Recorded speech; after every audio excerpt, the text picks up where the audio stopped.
Hello. Good afternoon మా.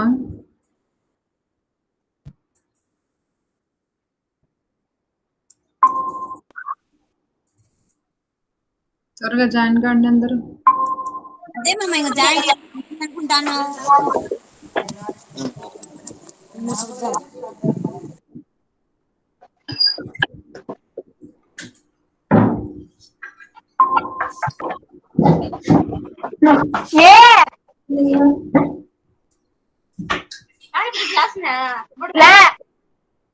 నీకెందుకు పో మూసుకొని.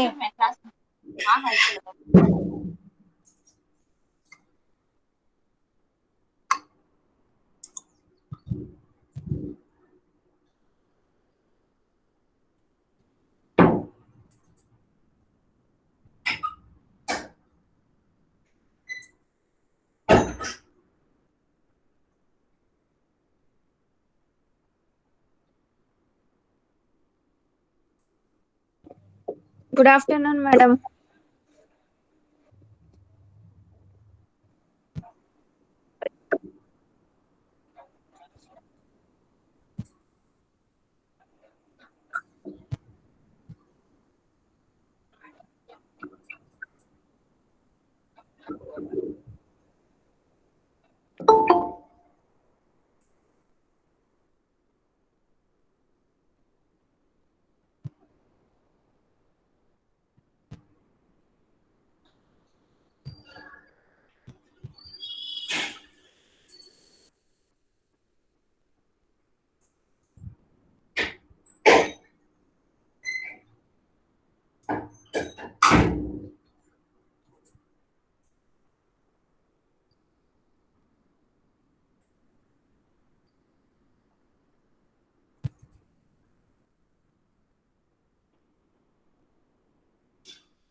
హలో.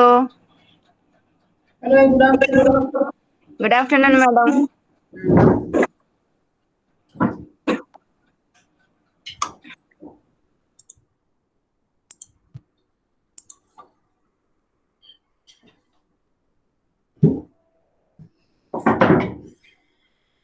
ఏం కొద్దిమంది జాయిన్ అయినారు, మిగతా అంతా ఎట్లా పోయినారు? వస్తా అన్నారు మేడం. నిద్రపోతున్నారా బాగా లంచ్ చేసి?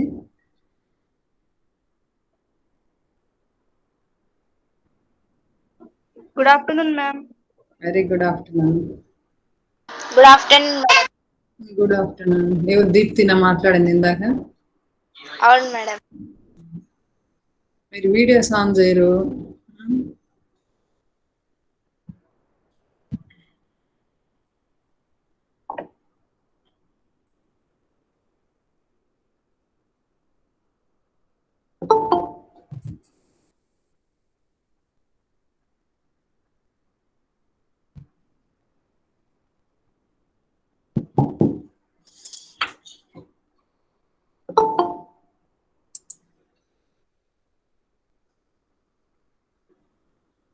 ఏంటి బ్యాంక్స్ గురించి ఏమన్నా ఇన్ఫర్మేషన్ గ్యాదర్ చేశారా?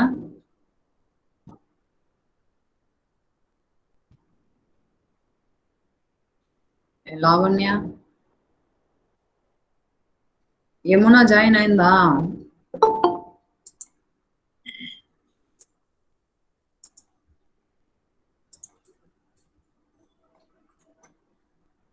No madam.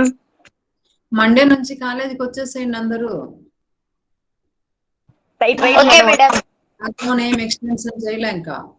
Right right madam, వస్తాం మేడం. 6 వరకు 6 వరకు 6 తర్వాతే కర్ఫ్యూ అన్నమాట.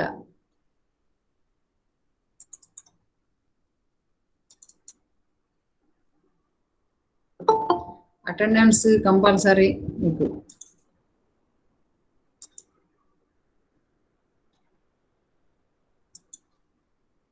మ్యామ్ అప్పుడు ఆన్లైన్ అటెండెన్స్ తీసుకోరా మ్యామ్? ఆన్లైన్ ఏమి ఉండదు, ఇంకా ఆఫ్లైనే ఉంటుంది. మండే నుంచా మేడం? మీరందరు కాలేజీకి వస్తే, మీరు రాకపోతే అటెండెన్స్ తక్కువ ఉంటే మళ్ళీ ఆన్లైన్ అంటారు. మేడం రాకుంటే ఆన్లైన్ లో అని చెప్తారా మేడం? రాకుంటే ఆబ్సెంటే మీకు. అటెండెన్స్ నేనైతే వచ్చా మేడం పరీక్ష. అటెండెన్స్ కంపల్సరీ 90% తక్కువ ఉంటే not allowed to the examinations. Madam అంటే ఇంకా ఇప్పుడు హాస్టలర్స్ వాళ్ళు మేడం? నేను చెప్పేది కాదు, సిసి నుంచి వచ్చిన రూల్ అమ్మా. హాస్టలర్స్ వాళ్ళు మేడం? హాస్టల్ మరి ఏమో, మరి మండే తెలుస్తుంది ఒకవేళ ఓపెన్ చేస్తారా లేదా అన్నది.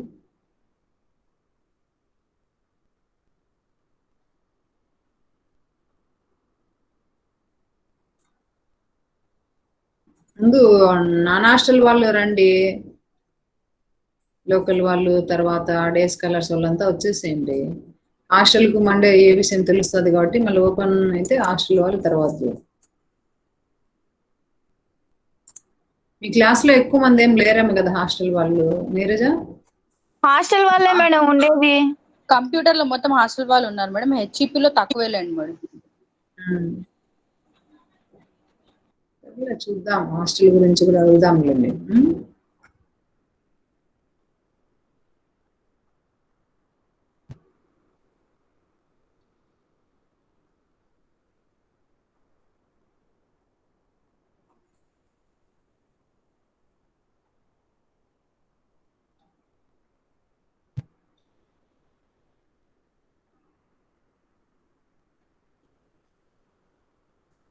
మీ ఇళ్ళల్లో చూసినారా మీ bank saving account book open చేసి ఏముందో?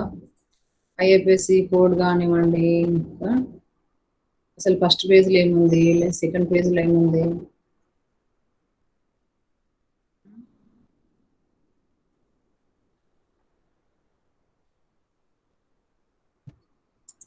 ఎప్పుడైనా బ్యాంకు మీ అకౌంట్ బుక్ ఓపెన్ చేసి చూసినారా లేదా?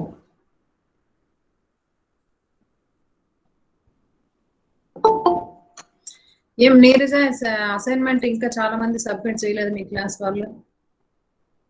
ఎస్ మ్యామ్, కొందరైతే ఇప్పుడు అడుగుతున్నారు మ్యామ్ అది ఎలా చేయాలా అది ఇది అని. ఈ రోజు 2-3 అడిగారు మేడం.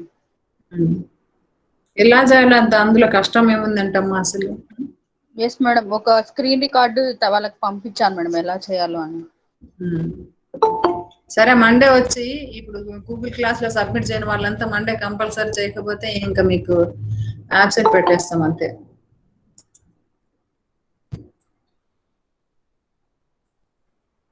మండే డైరెక్ట్ సబ్మిట్ చేయండి గూగుల్ క్లాస్ లో చేయని వాళ్ళంతా.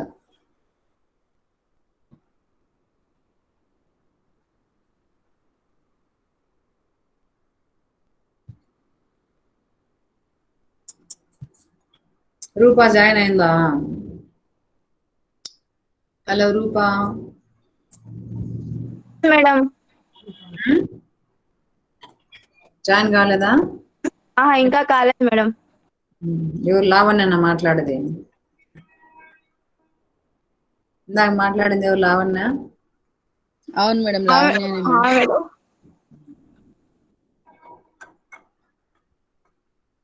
ఫస్ట్ ఇయర్ వాళ్ళు మేలు పోటీ పడి మేము చెప్తాం మేడం ప్రజెంటేషన్, సెమినార్ ప్రజెంటేషన్ మేము ఇస్తామని ఉన్నారు. అసలు ఎంత చక్కగా ఇచ్చారా వాళ్ళు ప్రజెంటేషన్ అసలు.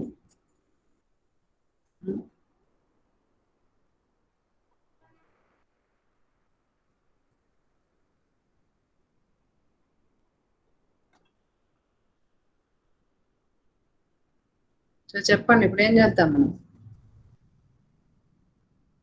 నిన్న నేను అసైన్మెంట్ ఇచ్చాను మీకు, బ్యాంకు గురించి అంత ఇన్ఫర్మేషన్ సేకరించుకురానని. ఎవరు ఏం పలకట్లే.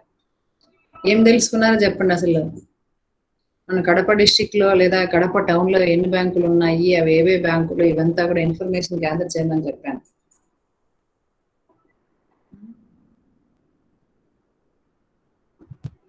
మీకు ఎవరికైనా లాకర్ ఫెసిలిటీ ఉందా? తెలుసా లాకర్ అనేది అసలు? విన్నారా పోనీ లాకర్ ఫెసిలిటీ అనేది? గోల్డ్ పెట్టుకోవచ్చు. ఇప్పుడు కమర్షియల్ బ్యాంక్స్ ఫంక్షన్స్ లో అది కూడా one of the function locker facility అన్నటువంటిది. తెలుసుకోండి. ఫ్యూచర్ లో ఇంపార్టెంట్, మనకు డైలీ మనకు రొటీన్ లైఫ్ లో ఉపయోగపడేవి కూడా తెలుసుకోకపోతే ఎట్లమ్మా?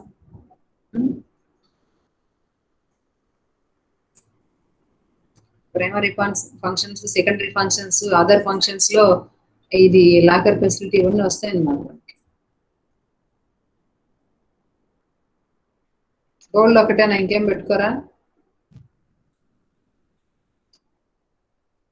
Locker will keep our any valuable documents, other things, etc. Gold, not only gold, any documents, any valuable things. Why did you have locker facility in bank, ma? మన ఇంట్లోనే బీరువాలు పెట్టుకోవచ్చు కదా. Why don't you keep in our home బీరువా? Why will you have locker facility at bank? For safety purpose madam. Safety purpose. Locker కు మనము rent కట్టాల్సి ఉంటుంది ఇయర్లీ కానీ, లేదంటే 6 months వన్స్ కానీ. మనం అదే పని మళ్ళీ రెంట్ కట్టి ఆ ఫెసిలిటీ తీసుకుంటాం అనమాట. ఎందుకు రెంట్ కట్టాల్సి వస్తుందంటే సర్వీస్ ఛార్జ్. బ్యాంకు సేఫ్ గా మన యొక్క వాల్యుబుల్ థింగ్స్ అన్నింటినీ కూడా సెక్యూరిటీగా సేఫ్ గా అక్కడ ఉంచుతుంది కాబట్టి దానికోసము సర్వీస్ ఛార్జ్ గా మనము లాకర్ రెంట్ పే చేస్తాం అనమాట. సో ఆ లాకర్ ఫెసిలిటీ మనకు మీకు కమర్షియల్ బ్యాంక్స్ ఫంక్షన్స్ లో నేను చెప్పాను. మళ్ళీ ఒకసారి చూద్దాం ఏమని చెప్పాము అనేది. కమర్షియల్ బ్యాంక్స్ ఇది మీకు కమర్షియల్ బ్యాంక్స్ అనేది what are the functions of commercial banks or the right the functions of commercial banks అని కానీ క్వశ్చన్ ఏ విధంగా అని అడగచ్చు. లేదంటే what is commercial bank or explain the functions of commercial banks. So question ask will be in any way, but you are ready to answer. It is very very important in examination point of view. ఈ రెండిట్లో మీకు ఒక question వస్తుంది మా commercial banks functions కానీ, లేదంటే RBI functions కానీ. మీకు ఆర్బీఐ అయితే రిజర్వ్ బ్యాంక్ ఆఫ్ ఇండియా అని అడగవచ్చు, లేదంటే సింపుల్ గా RBI what are the functions of RBI అని అడగవచ్చు, లేదంటే సెంట్రల్ బ్యాంక్ అని కూడా అడగవచ్చు. ఏది అడిగినా కూడా క్వశ్చన్ ఒకటే అనమాట. సో కమర్షియల్ బ్యాంక్స్ ఒకసారి మళ్ళీ రివిజన్ చేద్దాం. Already your syllabus is over. Once again we revise that syllabus. Commercial banks అంటే ఏంటో మళ్ళీ ఆ ఫంక్షన్స్ ఒకసారి మీకు చెప్తాను. So commercial banks mean it is a bank, it is one type of bank or one kind of bank. It is a financial institution. Okay, commercial banks perform so many functions, especially they are called primary functions and secondary functions. Let us see one by one. What are the primary functions? ప్రాథమిక విధులు లేదా primary functions అంటే ఏంటో చూద్దాం. First ఏం చేస్తుంది, accept the deposits or receive the deposits. ఎవరి నుంచి డిపాజిట్స్ రిసీవ్ చేసుకుంటుంది? From the public or people. మనం సేవ్ చేసుకున్నటువంటి మన ఇన్కమ్ లో కొంత భాగము, in our income we save some amount. మన ఖర్చులు పోను, మన ఎక్స్పెండిచర్ పోను కొంత అమౌంట్ మనం సేవ్ చేస్తాం కదా. సో ఆ సేవింగ్స్ అమౌంట్ ను మన బ్యాంకులలో డిపాజిట్ చేస్తాం అన్నమాట. సో మన నుంచి డిపాజిట్లను రిసీవ్ చేసుకుంటాయి commercial bank. That is the first function, primary function అంటారు దాన్ని. సో మన నుంచి రిసీవ్ చేసుకున్నటువంటి మనీని, ఆ డిపాజిట్ ఫామ్ లో రిసీవ్ చేసుకున్నటువంటి మనీని కొంత పర్సంటేజ్ లో in that deposits some percentage keep CRR అంటే cash reserve ratio and some percentage SLR statutory liquidity ratio. So CRR form లో కానీ ఎస్ఎల్ఆర్ ఫామ్ లో కానీ కొంత రిజర్వ్ లో ఉంచుతుంది మనం నుంచి స్వీకరించినటువంటి డిపాజిట్స్ ను. తర్వాత రిమైనింగ్ అమౌంట్ ను they give loan to the needy people. ఎవరైనా మళ్ళీ అప్పు కోసం పోతారు కదా, అవసరం వచ్చినటువంటి ప్రజలకు ఏం చేస్తుందంటే కమర్షియల్ బ్యాంక్స్ రుణాలుగా లోన్లుగా ఇవ్వడం జరుగుతుంది అన్నమాట. ఓకే, అది ఫస్ట్ ఫంక్షన్ ఏమో receiving deposits or acceptance deposits. Second function వచ్చేసి provides loan or give loans or advances కూడా ఇవ్వడం జరుగుతుంది అన్నమాట. నెక్స్ట్ చూసినట్లయితే next third function, what is the third function అని చూసినట్లయితే క్రెడిట్ క్యాష్. సో ఆ యొక్క మన డిపాజిట్ నుంచి మళ్ళీ లోన్లుగా ఇస్తున్నాయి కదా, దాన్నే క్రెడిట్ క్రియేషన్ అని కూడా అంటారు అన్నమాట. ఓకే, తర్వాత సెకండరీ ఫంక్షన్స్ చూసినట్లయితే ఏమైనా కొన్ని బిల్స్ ను డిస్కౌంట్ చేయడం జరుగుతుంది అన్నమాట. Discounting the bills of exchange. So ఆ బిల్స్ ను డిస్కౌంట్ చేయడం అనేది కూడా జరుగుతుంది. తర్వాత ఓవర్ డ్రాఫ్ట్ ఫెసిలిటీ కూడా ఇస్తాయి అన్నమాట commercial banks. Over draft facility అంటే ఏమిటి అంటే, ఇప్పుడు మన ఒక అకౌంట్ హోల్డర్ ఉంటాడు కదా, ఒక ఖాతాదారుడు, అతనికి ఆ యొక్క కెపాసిటీని మించి, కేపబిలిటీని మించి అతనికి అప్పుగా ఇవ్వడమే ఓవర్ డ్రాఫ్ట్ అనమాట. అర్థమైందా? సో ఎందుకు ఇస్తుంది? అతని యొక్క నమ్మకంతో, ట్రస్ట్ అన్నమాట. ఆ యొక్క అకౌంట్ హోల్డరు, ఆ యొక్క కస్టమర్ బ్యాంక్ దగ్గర అతనికి అంత పే చేసేటువంటి కెపాసిటీ లేకపోయినా కూడా అతని ఇన్కమ్ ను మించి, అతని అకౌంట్ లో ఉన్నటువంటి అమౌంట్ కంటే కూడా మించి ఓవర్ డ్రాఫ్ట్, అధికంగా రుణం ఇవ్వడానికి యాక్సెప్ట్ చేయడమే ఓవర్ డ్రాఫ్ట్ అంటారు. ఖాతాదారుని మీద ఉన్నటువంటి నమ్మకముతో బ్యాంకు ఆ యొక్క ఖాతాలో ఉన్నటువంటి సొమ్ము కంటే కూడా అధికంగా ఎక్స్ట్రా అమౌంట్ ను లోన్ గా ఇవ్వడాన్ని ఓవర్ డ్రాఫ్ట్ అంటారు అన్నమాట. Okay, over draft facility. It is an advance which advance given to a customer by keeping the current account to overdraft up to the given limit. Okay, limit దాటి ఇవ్వడం జరుగుతుంది అన్నమాట. Next another secondary function. What is another secondary function చూసినట్టు purchasing and selling of the securities. Purchasing and selling of the securities. ఇప్పుడు stock market లో సెక్యూరిటీలను కొనడం అమ్మడం జరుగుతుంది అన్నమాట. In stock market the selling and buying of the securities, that is stock market business. So ఆ సెక్యూరిటీలను కొనడం కానీ అమ్మడం కానీ ఈ కమర్షియల్ బ్యాంక్స్ చేస్తాయి అన్నమాట. Okay, so commercial banks selling and purchasing the securities, అది కూడా ఒక ఫంక్షన్ అన్నమాట. అది secondary function. Another function is locker facilities. So commercial banks provide the locker facility to their customers, okay, to their account holders. So commercial banks ఏమిస్తాయి? Locker ఫెసిలిటీని provide చేయడం జరుగుతుంది.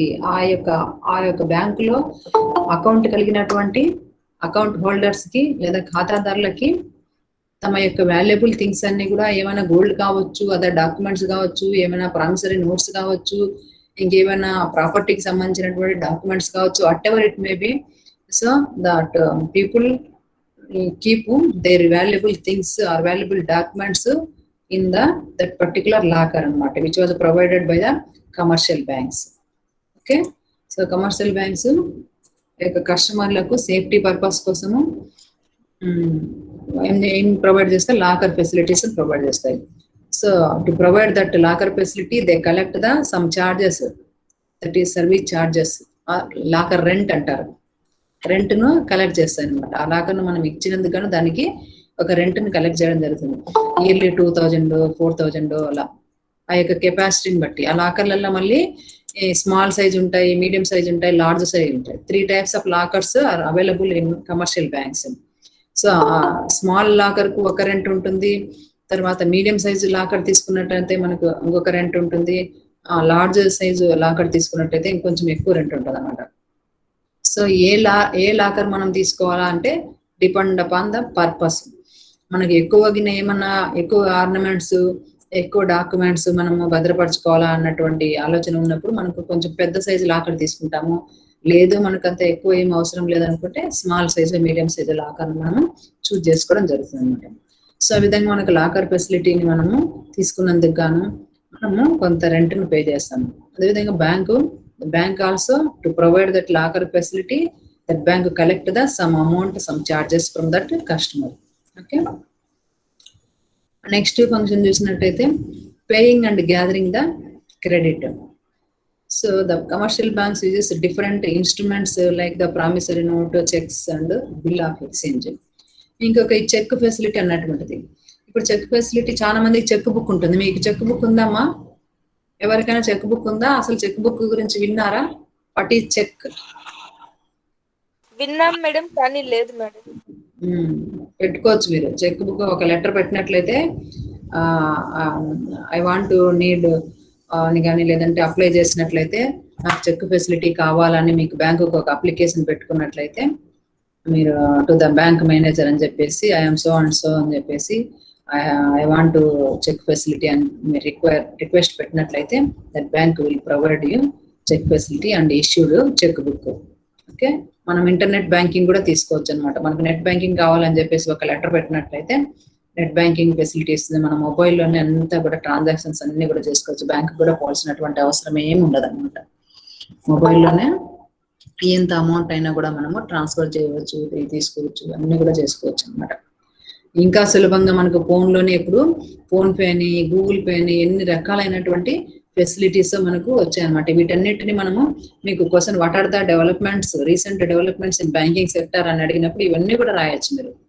ఎంత ఈజీ. ఇంతకు ముందు కాలంలో మనం అసలు ఒక 100 రూపాయలు డ్రా చేసుకోవాలన్నా బ్యాంకు పోయి గంటలు గంటలు నిలబడాల్సి ఉంటుంది క్యూలో. అది టైం వేస్ట్, తర్వాత ఎంతో డిస్టెన్స్ అన్నటువంటి టైం టేకను, అన్ని కూడా రిస్క్. మనం అంతా కూడా పనిని వదులుకొని పోవాల్సి ఉంటుంది. ఎక్కడన్నా ఎంప్లాయీస్ అనుకోండి లీవ్ పెట్టడము, లేదంటే పర్మిషన్ తీసుకోవడము, అవంతా మళ్ళీ ఇక్కడ నుంచి ఇంటి నుంచి అక్కడికి పోవడము, ఇవంతా కూడా ఆ రిస్క్ అన్నటువంటిదంతా కూడా ఏమి లేదు. ఇప్పుడు విత్ ఇన్ సెకండ్స్ లో from our home, from our mobile only we can transactions, we can do any transactions. ఎక్కడి నుండి ఎక్కడికైనా కూడా అమౌంట్, ఇక్కడ నుంచి ఫారిన్ కూడా అమెరికాకి కానివ్వండి, జపాన్కి కానివ్వండి, ఎక్కడికైనా కూడా మనము ఎంత అమౌంట్ అయినా కూడా ట్రాన్స్ఫర్ చేయొచ్చు. అక్కడ నుంచి కూడా మనము రిసీవ్ చేసుకోవచ్చు. చాలా మంది ఇళ్లలో అదర్ కంట్రీస్ లో జాబ్ చేస్తుంటారు, కువైట్ లో, అదర్ ఏమైనా గల్ఫ్ కంట్రీస్ లో అంతా కూడా. వాళ్ళు అక్కడ సంపాదించినటువంటి వాళ్ళ ఇన్కమ్ మన వాళ్ళకి ఇక్కడ ట్రాన్స్ఫర్ చేస్తే ఇమ్మీడియట్ గా ఇక్కడ ట్రాన్స్ఫర్ అయిపోతుంది. సో ఇంతకుముందు అలా కాదు. ఇలా ఆన్లైన్ బ్యాంకింగ్, నెట్ బ్యాంకింగ్ ఇవన్నీ కూడా లేనప్పుడు మనమే ఫిజికల్ గా బ్యాంకుకి వెళ్ళాల్సి ఉంటుంది. అదంతా కూడా ఎంతో టైం తీసుకుంటుంది. తర్వాత మనకు అన్ని కూడా వర్క్ కూడా డిస్టర్బ్ అవుతాయి.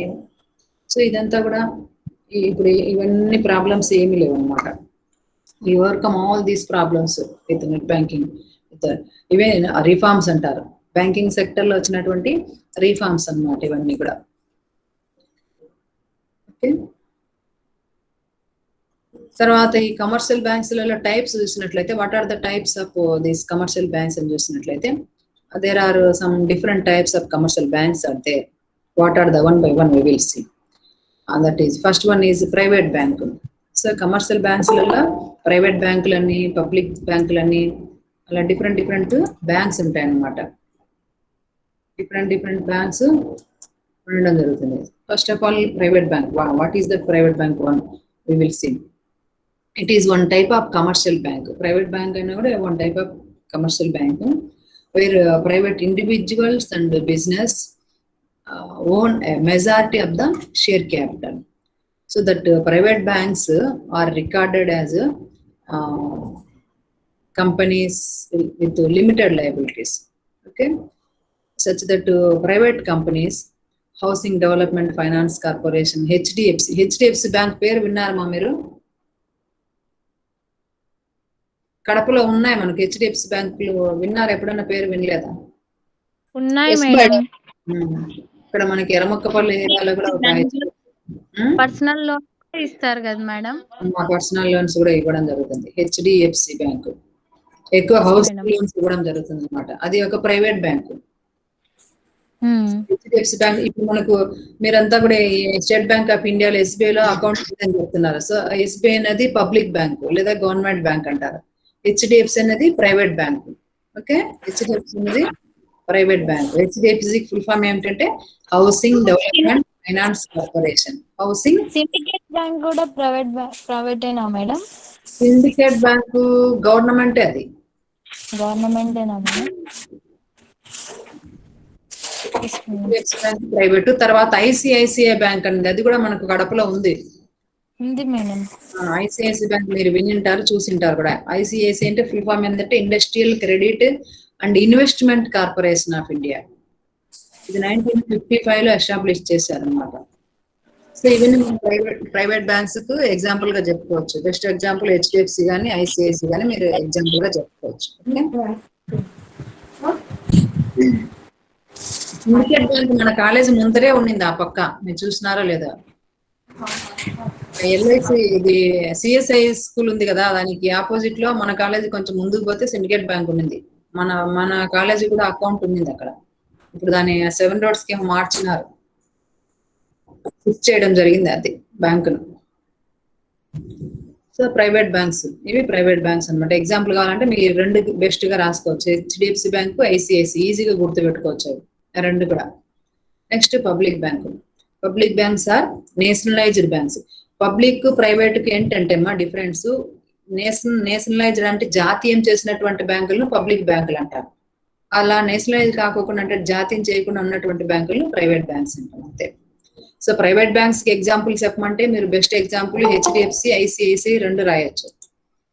పబ్లిక్ బ్యాంకులకు లేదా నేషనలైజ్డ్ బ్యాంకులకు ఎగ్జాంపుల్ అడిగినట్లయితే ఎవరైనా మీరు ఎస్బీఐ కానీ ఆంధ్ర బ్యాంక్ కానీ ఇవన్నీ మీరు రాయొచ్చు. ఓకే,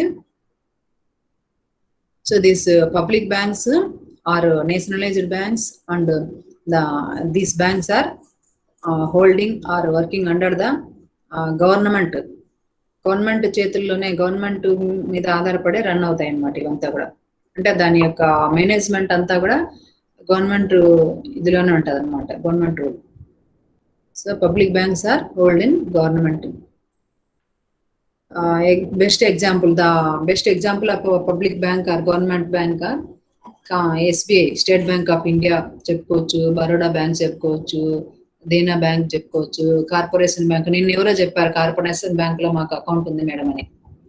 పంజాబ్ నేషనల్ బ్యాంక్ చెప్పుకోవచ్చు, ఇంతకుముందు న్యూ బ్యాంక్ ఆఫ్ ఇండియా ఉండింది. ఎవరో నిన్న ఒకరు చెప్పారమ్మా కార్పొరేషన్ బ్యాంక్ అని, ప్రొద్దుటూరులోనే ఎక్కడ బ్రాంచ్ ఉందని. ప్రసన్న మ్యామ్. అది కూడా మనకు పబ్లిక్ బ్యాంక్ కింద చెప్పుకోవచ్చు అనమాట. అది ఒక one type of commercial bank, public commercial bank. Okay, next కొన్ని ఫారిన్ బ్యాంక్స్ ఉంటాయి. ఫారిన్ బ్యాంక్స్ యొక్క యూజ్ ఏంటి అంటే, ఇప్పుడు చాలా మంది నవడేస్ ఇప్పుడు ఏముంది గ్లోబలైజేషన్, మనకు ఎకనామిక్ రిఫార్మ్స్ లో ప్రైవేటైజేషన్,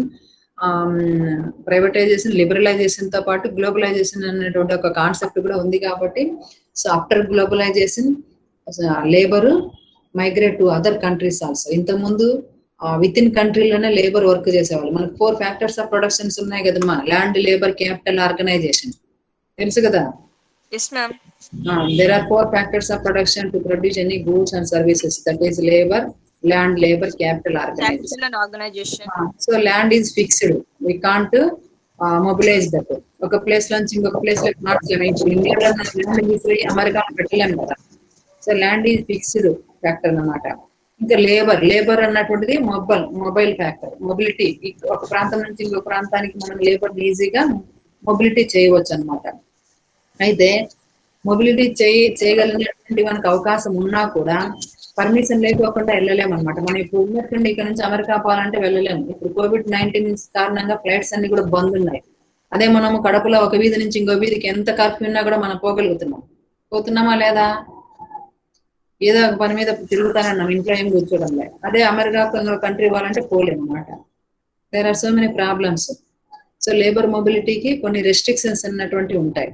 అంతకుముందు గ్లోబలైజేషన్ రాకముందు అసలు ఏ కంట్రీలో వాళ్ళు ఆ కంట్రీలోనే వర్క్ చేసేసుకునేవాళ్ళు. ఇప్పుడు గ్లోబలైజేషన్ పీరియడ్ లో మనం ఉన్నాం కాబట్టి ఎక్కడి నుంచి ఎక్కడికైనా కూడా ఈజీగా మనము మొబిలిటీ అన్నటువంటిది చేయగలుగుతాం. ఓకే, సో ఆ విధంగా ఇప్పుడు ప్రజెంట్ కండిషన్ లో, ప్రజెంట్ యొక్క మన ఈ మోడర్న్ పీరియడ్ లో so many people are working in other countries. So abroad లో డిఫరెంట్ కంట్రీస్ లో పనిచేస్తున్నారు కాబట్టి ఆ కంట్రీస్ యొక్క కరెన్సీ డిఫరెంట్ గా ఉంటది. అన్ని దేశాల కరెన్సీ ఒకే విధంగా ఉండదు కదా. ఫర్ ఎగ్జాంపుల్ మనకు in India we have rupees, in America they have dollars, in Singapore they have dollars, in Kuwait dinar. అలా డిఫరెంట్ కంట్రీస్ లో ఒక కరెన్సీ ఉంటాయి. సో ఆ కరెన్సీస్ మన కంట్రీలో ఉన్నటువంటి గూడ్స్ ను వాళ్ళు కొనాలన్నా, లేదంటే మనం వాళ్ళ కంట్రీలో ఉన్నటువంటి గూడ్స్ ని కొనాలన్నా అక్కడ కరెన్సీతోనే కొనాల్సినటువంటి అవసరం ఉంటుంది. సో అలా one country currency exchange with other countries, అలా ఎక్స్చేంజ్ జరగాలంటే దాని మధ్యలో ఎక్స్చేంజ్ చేసేటువంటి కొన్ని బ్యాంకులు ఉండాలన్నమాట. వాటినే ఫారిన్ బ్యాంక్స్ అంటాం. ఓకే, ఫారిన్ బ్యాంక్స్ ద్వారా ఈ ఎక్స్చేంజ్ వాల్యూ అన్నటువంటిది ట్రాన్సాక్షన్స్ అంతా కూడా జరుగుతుంటాయి. Ma'am, I have a doubt, ma'am. If anybody want to change the currency of our country, means if anybody is going or planning to go for abroad, no ma'am, they will change the currency in the airport, ma'am. One section will be there. If they want to change out of the airport, means these commercial banks are used, no ma'am. Maybe కొన్ని facility, కొన్ని banks మాత్రమే, some banks only have that facility my exchange value. అన్ని బ్యాంక్స్లలో exchange చేయరు అన్నమాట. Okay, కొంత provision ఇచ్చింటారు అలా.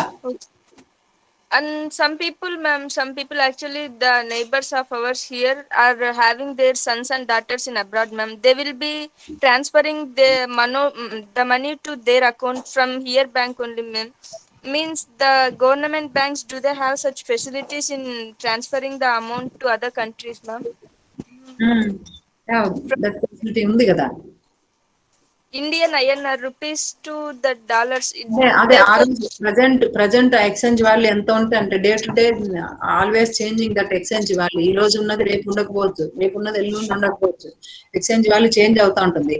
For example ఇప్పుడు మన వాళ్ళు ఎక్కడైనా అమెరికాలో జాబ్ చేస్తున్నారు, అమెరికన్ డాలర్స్ ఈ రోజు వాళ్ళకి ఒక $1,000 వాళ్ళకు ఇన్కమ్ వచ్చి ఉంటుంది.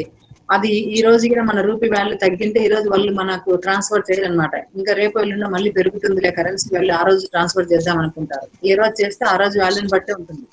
ఫర్ ఎగ్జాంపుల్ నేను మా అబ్బాయికి ఎంఎస్ అమెరికాకు పోవాలని చెప్పేసి అక్కడ బ్యాంకులో ఫీజు కట్టడానికి పోతే ఆ రోజు ఎంత వాల్యూ ఉందో దానికి ఈక్వల్ గా ఇండియన్ రూపీస్ ని కట్టించుకుంటారు అనమాట. అట్లా మీరే ఇప్పుడు ఏదైనా అబ్రాడ్కి వెళ్ళాలనుకుంటే అక్కడ ఒక $1,000 మీరు పే చేయాలనుకుంటే ఈ రోజు మన ఇండియన్ రూపీకి ఎంత వాల్యూ ఉంది డాలర్స్ తో కంపేర్ చేసినప్పుడు అని చూసుకొని అంత దానికి ఈక్వల్ అమౌంట్ రూపీస్ నువ్వు పే చేయాల్సి ఉంటుంది అన్నమాట. ఏ రోజు ఆ రోజే. ఇప్పుడు గోల్డ్ వచ్చేసి బులియన్ మార్కెట్ వస్తా ఉంటుంది కదా, ఈ రోజు 1 గ్రాము ఈ రేటు ఒక రకంగా ఉండొచ్చు, మళ్ళీ రేపు పొద్దునకల్లా మారిపోయి ఉండొచ్చు ఆ రేటు. నేను 5,000 కొన్నాను, ఈ రోజు 5,000 ఇస్తానంటే కుదరదు. ఈ రోజు రేటు ఈ రోజే అంటాడు వాడు షాప్ లో, గమనించుంటారు మీరు. సో అలా ఎక్స్చేంజ్ వాల్యూ కూడా చేంజ్ అవుతూ ఉంటుంది అనమాట. ఆ స్టాక్ మార్కెట్ లో వచ్చేటువంటి అవి ఏమైనా పొలిటికల్ రీజన్స్ కావచ్చు, other reasons, what ever it may B, but always changing, ఆ వాల్యూ ఉన్నటువంటి చేంజ్ అవుతూ ఉంటుంది. మోస్ట్లీ అమెరికన్ డాలర్ ఇప్పుడు పెద్దగా అది చేంజ్ కాదు, అది స్టాండర్డ్ గా ఉంటుంది. మన ఇండియన్ కరెన్సీనే రూపీ వాల్యూనే ఎప్పుడు కూడా అప్ అండ్ డౌన్స్ లో ఉంటుంది, చేంజ్ అవుతూ ఉంటుంది. రీజన్ మ్యామ్ అట్లా అప్ అండ్ డౌన్స్ కదే రీజన్ మన కంట్రీలో ఉన్నటువంటి ఇవే మన సిస్టమ్ అంతే. రీజన్ అంటే ఒక స్టాండర్డ్ వాల్యూని మెయింటైన్ చేసేది కాదా మ్యామ్ మన రూపీని? ఎక్కువగా ఉంటది. తర్వాత పొలిటికల్ యొక్క ఎఫెక్ట్ కూడా ఎక్కువగా ఉంటుంది. గవర్నమెంట్ చేంజ్ అయినప్పుడు, తర్వాత ఆర్బిఐ పాలసీస్ చేంజ్ అయినప్పుడు, ఇవన్నీ కూడా all these reasons change If we want to take a decision of standardizing the rupee value, does it not going to happen in future, ma'am? Standardization of rupee value, ma'am, means to hit the international markets, ma'am. When they depend upon the government and RBI, ma'am. Okay, ma'am. Government RBI అనుకుంటే ఏమైనా చేయొచ్చు. ఇప్పుడు మీరు గమనించండి 2016 లో ఏమైంది, మనకు demonetisation ఎప్పుడు జరగలే, మరి ఆ గవర్నమెంట్ అనుకుని చేసేసింది. అలా అనమాట. మన కాలేజీలో చూస్తుంటారు కదా, మన అడ్మినిస్ట్రేషన్ అంతే, ఇంకా ఎవరి పవర్ వాళ్ళది, ఏమనుకుంటే అది వాళ్ళ పరిధిలో అనమాట. అది ఎవరి పరిధిలో ఉందా అన్నది వాళ్ళ చేతుల్లోనే ఉంటుంది, ఏమైనా చేయొచ్చు. ఇప్పుడు ఎప్పటి నుంచో ట్రై చేస్తా అంటే ఆంధ్ర తెలంగాణ విడిపోవాలని అది కుదరలే. సోనియా గాంధీ హయాంలో ఆమె లీడర్షిప్ లో ఉన్నప్పుడు ఆమె పర్మిషన్ ఇచ్చింది, అయిపోయింది. అలానే ఎవరికి అధికారం ఉన్నప్పుడు వాళ్ళు చేస్తూ ఉంటారు. సో ఆ మానిటరీ పాలసీ, అదే ఇంతకుముందు చెప్పాను కదా, మానిటరీ పాలసీ, ఫిజికల్ పాలసీ అని 2 ఉన్నాయి కదా. ఆ మానిటరీ పాలసీలో ఆర్బీఐ పాలసీస్ చేంజ్ అవుతూ ఉంటాయి, ఎవ్రీ క్వార్టర్లీ అవంతా కూడా చేంజ్ అవుతూ ఉంటుంది. తర్వాత గవర్నమెంట్ కూడా ఈ యొక్క పాలసీస్ కానివ్వండి, గవర్నమెంట్ యొక్క రూలింగ్, ఈ స్టాక్ మార్కెట్ వచ్చేటువంటి చేంజెస్ కానివ్వండి, ఇవన్నీ కూడా చాలా వాటికి ఒక రీజన్ ఏమి ఉండదు, డిఫరెంట్ రీజన్స్ వల్ల అవి అలా జరుగుతుంటాయి అన్నమాట. ఎక్స్చేంజ్ వాళ్ళు చేంజ్ కావడం అనేటువంటి. సెంట్రల్ గవర్నమెంట్ మారిపోయినప్పుడు కూడా చాలా చేంజెస్ వస్తాయి, వాళ్ళ పాలసీస్ ఎలా ఉన్నాయి అన్న దాన్ని బట్టి. Okay, thank you. So foreign banks are established in foreign countries and have branches in other countries. American Express Bank, Hong Kong Bank, and other Corporation Bank, Standard and Standard Bank, so many banks are there. ఇప్పుడు మనకు రూపా, నువ్వు ఇప్పుడు అడిగావు కదా exchange వాళ్ళు ఎవరైనా abroad లో ఉన్నప్పుడు అని. కొన్ని Yes, కొన్ని బ్యాంక్స్లలో, మన ఇండియన్ బ్యాంక్స్లలో కూడా ఆ ఫెసిలిటీ ఉంటుంది అనమాట, ఎక్స్చేంజ్ వాల్యూ. మొన్నట్టు ఎయిర్పోర్ట్ లో కొన్ని ఫెసిలిటీస్ పెట్టింటారు. ఇప్పుడు మనకు రైల్వే స్టేషన్లలో ఏటీఎం ఫెసిలిటీస్ అట్లా పెట్టినట్టే అక్కడ ఎక్స్చేంజ్ చేసుకునే దానికి కొన్ని ఫెసిలిటీస్ కొన్ని బ్యాంకులలో ఉంటాయి అన్నమాట. ఇప్పుడు yes, మనకు ma'am. ఒక I చిన్న saw that university. exchange portals in Bangalore airport. I saw exchange portal. ఎందుకంటే అక్కడ అవసరం కదా వాళ్ళకి, ఏదైనా కూడా అర్జెంట్ గా ఆ యొక్క కరెన్సీలో కావాలన్నప్పుడు. ఇప్పుడు మనకు మన కాలేజీలో అంటే బ్యాంక్ ఫెసిలిటీ లేదు. యూనివర్సిటీకి వెళ్ళండి, బ్యాంక్ ఉంటుంది అక్కడ కంపల్సరీ. సో సెంట్రల్ యూనివర్సిటీ అంటే ఇంకా వేరే వేరే కొన్ని పెద్ద పెద్ద యూనివర్సిటీలలో అబ్రాడ్ వరల్డ్ వైడ్ ఉంటారు కదా స్టూడెంట్స్. సో అలాంటి పెద్ద యూనివర్సిటీలలో కూడా అలా ఎక్స్చేంజ్ ఫెసిలిటీ ఉండొచ్చు. నాకైతే అంత డెప్త్ గా తెలియదు, బట్ మేబీ ఇన్ సిటీస్లలో. మన చిన్న చిన్న టౌన్ కాబట్టి మన కడప అన్నటువంటిది ఇక్కడ ఏం లేకపోవచ్చు. కొన్ని చోట్ల అయితే ఆ ఫెసిలిటీస్ అన్నటువంటి కంపల్సరీ ఉంటాయి. ఇంకా ఇంటర్నేషనల్ ఎయిర్పోర్ట్లు అయితే కంపల్సరీ ఉంటాయి.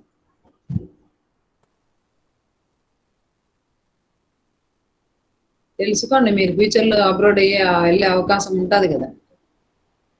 మీరు ఒకవేళ మీరు ఇవ్వకపోయినా కూడా మీకు ఆఫ్టర్ మ్యారేజ్ మీ యొక్క పార్ట్నర్స్ అక్కడ పనిచేస్తే వెళ్ళాల్సి ఉంటుంది కదా. చాలా మంది ఇప్పుడు కాలంలో అమెరికాలో ఉన్న వాళ్ళకు, అదర్ కంట్రీస్ లో ఉన్న వాళ్ళకే ఇస్తున్నారు కాబట్టి సంబంధాలు, మీరు కూడా వెళ్ళొచ్చు వాళ్ళ ద్వారా. సో ఇప్పటి నుంచి అన్ని తెలుసుకోండి, ఏ కంట్రీకి ఏ కరెన్సీ ఉంది, దాని వాల్యూ ఎలా ఉంది, ఇవన్నీ కూడా తెలుసుకోవాలి మీరు. కొన్ని కంట్రీస్లలో మన ఇండియన్ కరెన్సీ కన్నా తక్కువ వాల్యూ ఉంటాయమ్మా, కొన్ని కంట్రీస్లలో మన ఇండియన్ కరెన్సీ కన్నా ఎక్కువ వాల్యూ ఉన్నాయి. ఇప్పుడు అమెరికన్ డాలర్, సింగపూర్ డాలర్ ఇవన్నీ వాళ్ళ కరెన్సీకి ఎక్కువ వాల్యూ, మన కరెన్సీకి తక్కువ అన్నమాట.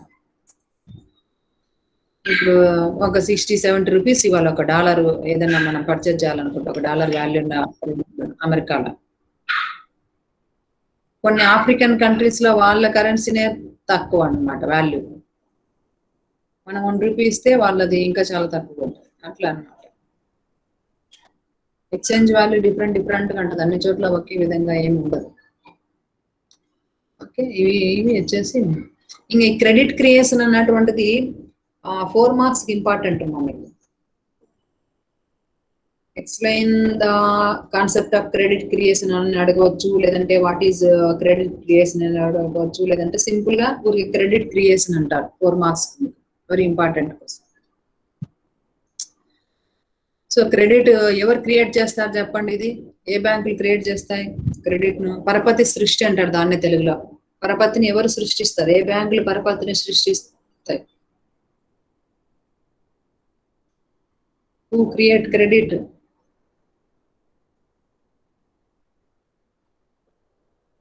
Central bank, ma'am. Commercial banks. Central bank కరెన్సీని ఇష్యూ చేస్తుంది. Central bank Minting of currency, RBI. Printing or issue notes. Printing notes or issue notes.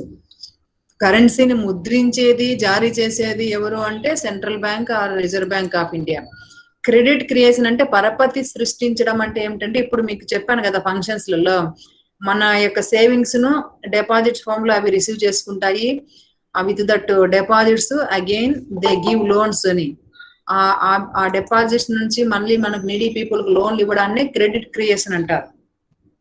అర్థమైందా? డైరెక్ట్ ఆర్బీఐ వచ్చేసి కరెన్సీని ముద్రిస్తుంది, ఇష్యూ చేస్తుంది, సర్క్యులేట్ చేస్తుంది. ఆ కరెన్సీతో మన నుంచి తీసుకున్నటువంటి డిపాజిట్స్, అవి ప్రైమరీ డిపాజిట్స్ అంటారు. అవి ఎఫ్డి ఫామ్ లో కానీ, ఆర్డి ఫామ్ లో కానీ, సేవింగ్ డిపాజిట్స్ కానీ, కరెంట్ డిపాజిట్స్ కానీ, what ever it may be. So with that deposits again they give the loans to the needy people. So that is called credit creation. Okay, ఇప్పుడు bank దగ్గర ఏం డబ్బు లేదు అసలు, కానీ అది అప్పు ఇవ్వగలుగుతుంది. ఎలా ఇవ్వగలుగుతుంది? మన నుంచి తీసుకున్నటువంటి, మన సేవింగ్స్ నుంచి రిసీవ్ చేసుకున్నటువంటి డిపాజిట్స్ లో నుంచే మళ్ళీ వేరే వాళ్ళకి అప్పుగా ఇవ్వగలుగుతుంది. అంటే అక్కడ ఆ క్రెడిట్ ను క్రియేట్ చేసినాయి. అర్థమైందా? దాన్ని క్రెడిట్ క్రియేషన్ అంటాం. పరపతిని సృష్టించాయన్నమాట. పరపతి వేరు, క్యాష్ వేరు. మనకు తెలియక కొన్ని పదాలు అట్లా అంటుంటాము. నోట్స్ అంటే కరెన్సీ ముద్ర. ఆర్బీఐ లేదా సెంట్రల్ బ్యాంక్ ఫంక్షన్ వచ్చేసి నోట్ ఇష్యూ అంటారు, లేదంటే కరెన్సీ ఇష్యూ అంటారు. కరెన్సీ జారీ, వీటిని పరపతి సృష్టి అంటాం అనమాట. ఇది కమర్షియల్ బ్యాంక్స్ చేసేది. దీన్ని ఈ రెండిట్లో కన్ఫ్యూజ్ కావద్దండి, డోంట్ కన్ఫ్యూజ్. చూడ్డానికి అది కొంచెం పరపతి సృష్టి అంటే దాన్ని క్రియేట్ చేయడం అంటే అవి సెంట్రల్ బ్యాంకే కదా అధికారం ఉండేది అని మనం అనుకుంటాం. మీకు ఎక్కడన్నా కాంపిటేటివ్ ఎగ్జామ్స్లలో ఉపయోగపడతాయి. కన్ఫ్యూజ్ అయ్యి మీరు ఆర్బీఐని పెట్టేశారు అనుకోండి, హూ క్రియేట్ క్రెడిట్ అన్నా కానీ, లేదంటే పరపతిని ఏ బ్యాంకులు సృష్టిస్తాయని మీకు క్వశ్చన్ అడిగినప్పుడు, మల్టిపుల్ ఛాయిస్లు అడిగినప్పుడు అప్పుడు కమర్షియల్ బ్యాంక్స్ ఉంటాయి, అక్కడ ఆర్బీఐ ఉంటాయి, ఇంకా వేరే ఏమైనా ఇచ్చింటాడు. అప్పుడు మీరు తక్కువ ఇప్పుడు అన్నట్టు మీరు ఆర్బీఐ పెట్టేస్తే మీకు you will loss mark. So credit creation అంటానే కమర్షియల్ బ్యాంక్స్ అనమాట. కమర్షియల్ బ్యాంక్స్ క్రియేట్ క్రెడిట్ ఎలా? by advancing or by giving loans to the needy people, okay, and purchasing securities. And that commercial banks lend the money to the individual people or to the business persons, okay. అది కూడా ఎలా ఇస్తాయంటే from our deposits, మన నుంచి తీసుకున్నటువంటి, మన నుంచి స్వీకరించినటువంటి, receive చేసుకున్నటువంటి deposits లో నుంచే కొంత అమౌంట్ ను వాళ్ళకి ఇవ్వడం జరుగుతుంది అన్నమాట, లోన్లుగా లేదా అడ్వాన్స్లుగా. సో దాన్ని క్రెడిట్ క్రియేషన్ అంటారు. Okay, the money created by commercial banks is known as credit money. ఇంకా నియర్ మనీ అని ఒక కాన్సెప్ట్ ఉంది. మీరు ఎప్పుడన్నా విన్నారమ్మా నియర్ మనీ అనేది? నియర్ మనీ అన్న పదం ఎప్పుడన్నా విన్నారా? దాన్ని తెలుగులో సమీప ద్రవ్యం అంటారు. నియర్ మనీ ఆర్ సమీప ద్రవ్యం. Did you heard this word any time? Yes, ma'am. What is near money? Where did you heard that word? Ma'am, that is non-cash assets, ma'am. That can be easily converted into cash, I think. That cannot be easily converted. ఇప్పుడు దీనికి liquid form లో మనము మీకు అర్థమయ్యేటట్టు చెప్తాను చూడండి. ఇప్పుడు check కానీ, డీడీలు కానీ ఇలాంటివన్నీ కూడా నియర్ మనీ కింద చెప్పవచ్చు. క్యాష్ ఫామ్ లో నీ దగ్గర 1000 రూపీస్ క్యాష్ ఉందనుకోండి, అది మనీ అన్నమాట, actual money. So 1000 rupees cash కాకోకుండా చెక్ ఇచ్చినారనుకోండి, చెక్ ఫామ్ లో ఉంది అనుకోండి, అది నియర్ మనీ అంటాం. మనం క్యాష్ ఉంటే, డబ్బు క్యాష్ ఫామ్ లో మన దగ్గర ఉన్నట్లయితే మనం ఈజీగా ట్రాన్సాక్షన్ చేసుకోవచ్చు, ఈజీగా ఎక్స్చేంజ్ చేసుకోవడానికి వీలవుతుంది అనమాట. అక్కడ ఏ మాత్రం టైం గ్యాప్ అన్నట్టు ఉంటుంది. కానీ నియర్ మనీ అంటే ఆ చెక్ ఫామ్ లో కానీ, ఇంకొక బాండ్ ఫామ్ లో కానీ అలా ఉన్నట్లయితే దాన్ని కొంచెం ప్రాసెస్ లేట్ అవుతుంది అనమాట. ట్రాన్సాక్షన్ చేసుకోవడానికి కొంత టైం పడుతుంది. ఓకే, అది కూడా వాల్యూనే. ఇప్పుడు 1000 రూపీస్ విలువ చేసే చెక్ ఉన్నా కూడా 1000 వాల్యూనే అది. But that cheque is not possible to exchange immediately to buy any goods and services. But with the cash we can exchange easily, we can buy any things easily without any time gap. అర్థమైందా? ఇప్పుడు మీరు అర్జెంటుగా ఏదైనా కొనాలని బజారు పోతారు, మీరు ఇద్దరు పోతారు, మీ ఫ్రెండ్స్ ఇద్దరు. ఒకరి దగ్గర ఏమో క్యాష్ ఉంటుంది మీ లో, వాళ్ళు ఈజీగా కొనగలుగుతారు. ఇంకొకరి దగ్గర ఏటీఎం కార్డు లేదంటే చెక్ బుక్ ఇంకోటి ఉంటుంది, అది ఇస్తాను, నా దగ్గర క్యాష్ లేదంట. కొందరు ఒప్పుకుంటారు, కొందరు షాపులలో ఒప్పుకోరు. అని మేము తీసుకోమమ్మా, మాకొద్దు, నువ్వు క్యాష్ ఉంటే తీసుకో, లేదంటే వెళ్ళిపో అని అంటారు. సో అట్లాంటప్పుడు కొన్ని ఇబ్బందులు ఎదుర్కోవాల్సి వస్తుంది అనమాట. నియర్ మనీ సేమ్ వాల్యూనే ఉంటుంది, but it is some problems అనమాట while exchanging or to buy any goods and services. Okay, near మనీకి ఎగ్జాంపుల్ చెప్పాలంటే మీరు చెక్ చెప్పొచ్చు, లేదంటే ఎనీ బాండ్స్ చెప్పొచ్చు.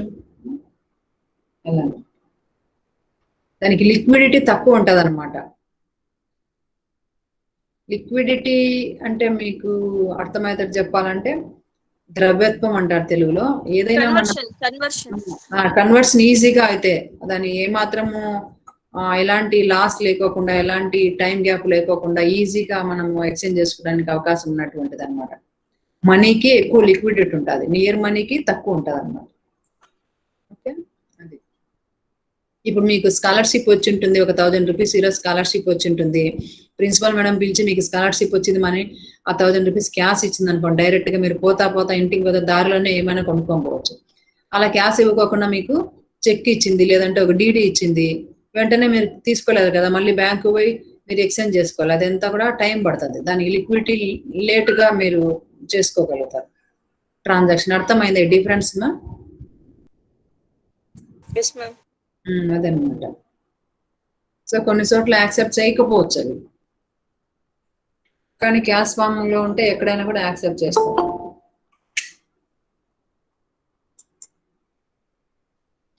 ఇప్పుడు నేను కాలేజీకి వస్తుంటాను, ఒకసారి బండి పెట్రోల్ పట్టించుకుందామని అక్కడ పోతే అక్కడ ఫోన్ పే ఉంటది కదా అని చెప్పేసి డబ్బులు తీసుకోకుండా పోతా. ఒక్కోసారి మొబైల్ ఉంది కదా చేతులు అని చెప్పేసి అక్కడ పోతే తీరా ఆ ఫోన్ పే పని చేయదు. అప్పుడు మనం పెట్రోల్ పట్టించుకోలేం కదా. అదే మన పాకెట్లో డబ్బు ఉందనుకోండి, ఈజీగా ఇచ్చేసి టక్కును పట్టించుకోకపోవచ్చు పెట్రోల్. అలా అనమాట. క్యాష్ ఫామ్ లో ఉంటే దాన్ని మనీ, యాక్చువల్ మనీ అంటారు. దాని అదర్ ఫామ్ లో ఏదైనా ఉన్నట్లయితే దాన్ని నియర్ మనీ. అది మెయిన్ డిఫరెన్స్.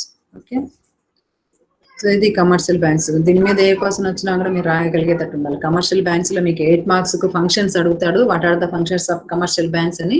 4 మార్క్స్ కి వచ్చేసి క్రెడిట్ క్రియేషన్ అడుగుతాడు. ఈ రెండు కూడా ఇంపార్టెంట్. ఇందులో ఏమైనా డౌట్స్ ఉంటే అడగండి అన్న. రేపు ఆర్బీఐ గురించి discuss చేద్దాను. In tomorrow's class, we will discuss about RBI and the functions of RBI.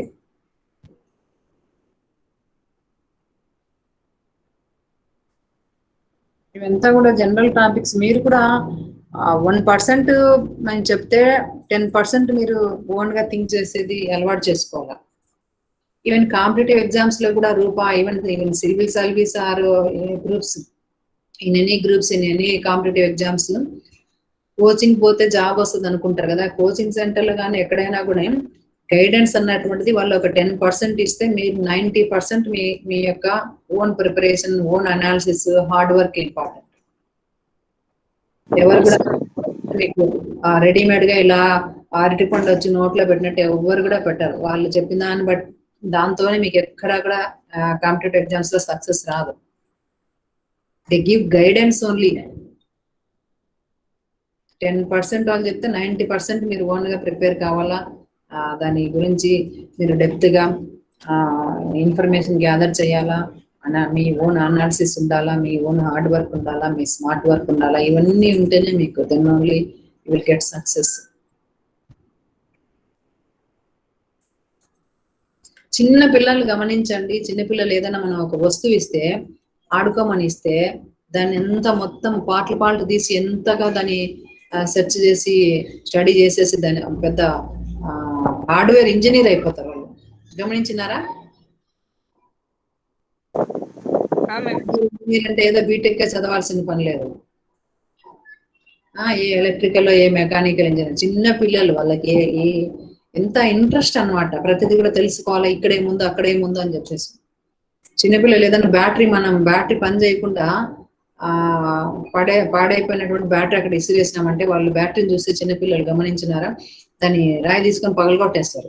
లోపల ఏముందో అనేసి సెర్చింగ్ చేస్తారు. పెద్ద సైంటిస్టులు అయిపోతారు. సో అది వాళ్ళకు ఉన్నటువంటి జీల్ అనమాట. వాళ్ళకు ఉన్నటువంటి ఇంట్రెస్ట్. ప్రతిదీ కూడా తెలుసుకోవాలన్నటువంటి తపన వాళ్ళలో ఉంటుంది అనమాట. ఇన్నోవేటివ్గా, క్రియేటివ్గా వాళ్ళ థింకింగ్ అంతా ఉంటుంది. సో అలాగనే మీరు ఒక సబ్జెక్ట్ లో కానివ్వండి, ఏదైనా ఒక కాంపిటేటివ్ ఎగ్జామ్స్ లో కానివ్వండి, ఒక టార్గెట్ పెట్టుకున్నప్పుడు దానికి గురించి డెప్త్ గా మీరు స్టడీ చేయాలన్నమాట.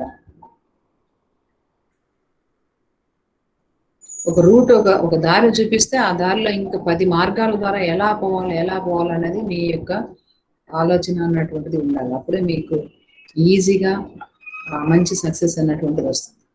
అదర్వైజ్ కాంట్, చాలా టైం పడుతుంది. ఓకేనన్నా? If you have any doubts regarding commercial banks and credit creation, ask me. లేదా మీకు తెలిసినటువంటి ఇన్ఫర్మేషన్ ఏదైనా ఉంటే షేర్ చేసుకోండి. Interaction is more important in class room. Silent ఊరిగా ఉన్నట్లయితే మీరు ఏం ఉపయోగం ఉండదు. There is no use at all.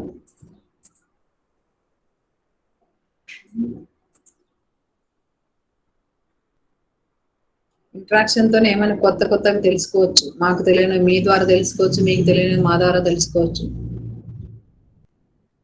Interaction is very important. ఇంకా కొన్నిసార్లు థియరిటికల్ నాలెడ్జ్ కంటే కూడా ప్రాక్టికల్ నాలెడ్జ్ చాలా యూజ్ అవుతుంది ఎవరికైనా కూడా. ఇప్పుడు మనము మీకు సబ్జెక్ట్ లో థియరీ ఫామ్ లో ఏదన్నా ఎక్స్చేంజ్ వాల్యూ గురించి ఎంతన్నా చెప్పి ఏం అర్థం కాదు. ఒక చదువు రానటువంటి పూర్తి ఇల్లిటరేట్ పర్సన్ కూడా అబ్రాడ్కి వెళ్ళినప్పుడు అక్కడ కరెన్సీ గురించి, ఆ వాల్యూ ఎంత ఉంది, అక్కడ అక్కడ యొక్క ఎకానమీ ఎలా ఉంది మొత్తం చెప్పేస్తారు. So that is practical knowledge. మీరు అదే సబ్జెక్ట్లో చెప్పామనుకోండి, అమెరికన్ ఎకానమీ కానీ, సింగపూర్ ఎకానమీ కానీ, వాటి డాలర్స్ గురించి కానీ ఏమీ అర్థం కాదు.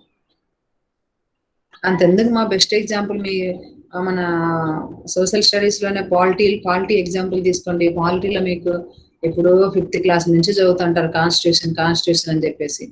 ఆ కాన్స్టిట్యూషన్ లో ఏమేమి ఉన్నాయి, ప్రెసిడెంట్, తర్వాత పార్లమెంటు, ఇవంతా కూడా ఆ పార్లమెంట్ మెంబర్, ఇవన్నీ ఏమీ అర్థం కాదు. ఏమి చదువురానాడు పల్లెల్లో పోయిండే. మన ఎలక్షన్స్, మున్సిపల్ ఎలక్షన్స్ జరిగిన తర్వాత, పంచాయతీరాజ్ ఎలక్షన్స్ జరిగిన, లేదా ఒక కాన్స్టిట్యూన్సీ ఎలక్షన్స్ జరిగిన, ఒక పార్లమెంట్ ఎలక్షన్స్ జరిగిన, ఏం చదువురానటువంటి వాళ్ళు కూడా దాంట్లో కంటెస్ట్ చేస్తున్నారు. ప్రతి ఒక్కటి కూడా వాళ్ళకు ఫుల్ ఇన్ఫర్మేషన్ వాళ్ళకి తెలిసి ఉంటుంది అనమాట. వాళ్ళకి తెలిసినంత కూడా మనకు తెలియదు. అసలు ఎంపీ అంటే ఏంటి, ఎమ్మెల్యే అంటే ఏంటి, ఎమ్మెల్సీ అంటే ఏంటి, ఎవరు ఏంది అన్నది ఏమి తెలియదు. మన సబ్జెక్ట్ లో మీరు చదువుకుంటుంటారు, పార్లమెంట్ యొక్క ఎన్ని ఉన్నాయి, సీట్స్ ఉన్నాయి, అసెంబ్లీలో ఎన్ని ఉన్నాయి, అవంతా బైహార్ట్ చేస్తారు, మళ్ళీ మర్చిపోతారు. కానీ వాళ్ళు ప్రాక్టికల్ గా నాలెడ్జ్ వాళ్ళ దగ్గర అడగండి, ప్రతి ఒక్కటి చెప్తారు. మన యొక్క డిస్టిక్ తీసుకొని, మన డిస్టిక్ లో ఎన్ని కాన్స్టిట్యున్సీస్ ఉన్నాయి, ఎన్ని ఎమ్మెల్యే పోస్టులు ఉన్నాయి, ఎన్ని ఎంపీ ఉన్నాయి, పార్లమెంట్ యొక్క కాన్స్టిట్యున్సీస్ ఎన్ని ఉన్నాయి, ఎన్ని అసెంబ్లీ కాన్స్టిట్యున్సీస్ ఎన్ని ఉన్నాయి, ఎన్ని మండల్స్ ఉన్నాయి, ఎన్ని విలేజెస్ ఉన్నాయి, ఎన్ని పంచాయత్స్ ఉన్నాయి, క్లియర్ గా చెప్పేస్తారు. ఏం చదవరాని వాళ్ళు కూడా ఎలా చెప్పగలుగుతున్నారు వాళ్ళు? Because of they have practical knowledge. మనకు థియరిటికల్ నాలెడ్జ్ ఉంది, అయినా మనం మర్చిపోతుంటాం, చదువుతుంటాం, మర్చిపోతుంటాం.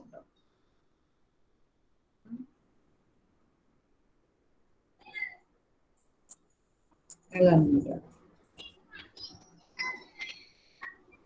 Okay, do you have any doubts నన్ను? ఇంకేమన్నా ఉంటే అడగండి, మాట్లాడండి ఎవరన్నా. Neeraja,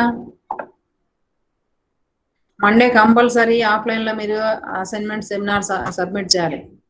Those who didn't submit your seminar, your assignment in Google Classroom, that students compulsory should submit in offline on Monday. Okay na? Ma'am, is it compulsory to attend offline, ma'am? I don't know exactly, but I think mostly. ఎందుకంటే why? Because from Monday onwards ఈ curfew అన్నటువంటిది 6 వరకు, 6 తర్వాతనే అని చెప్పినారు కదా. ఇప్పుడు వచ్చేసి 2 o'clock వరకు, మనకు 2 తర్వాత కర్ఫ్యూ, 2 వరకు రిలాక్సేషన్ ఇచ్చినారు. But Monday onwards that relaxation extend up to 6 PM. So 6 PM means మన our college timings 4 or 5 enough close అవుతుంది కాబట్టి నో ప్రాబ్లం. 6 అంటే 6 లోపలే మనకు 5 లోపలే క్లోజ్ అవుతుంది కాబట్టి కంపల్సరీ అటెండ్ కమ్మంటారు. తెలుస్తుందిలే రేపు ఈవినింగ్ లోపల. ఇప్పుడు ఉన్నటువంటి ఇన్ఫర్మేషన్ నాకు తెలిసి అయితే కంపల్సరీ ఆఫ్లైనే ఉంటుంది. రండి, ఇంట్లో కూర్చొని ఏం చేస్తారు ఇంకా మీరు?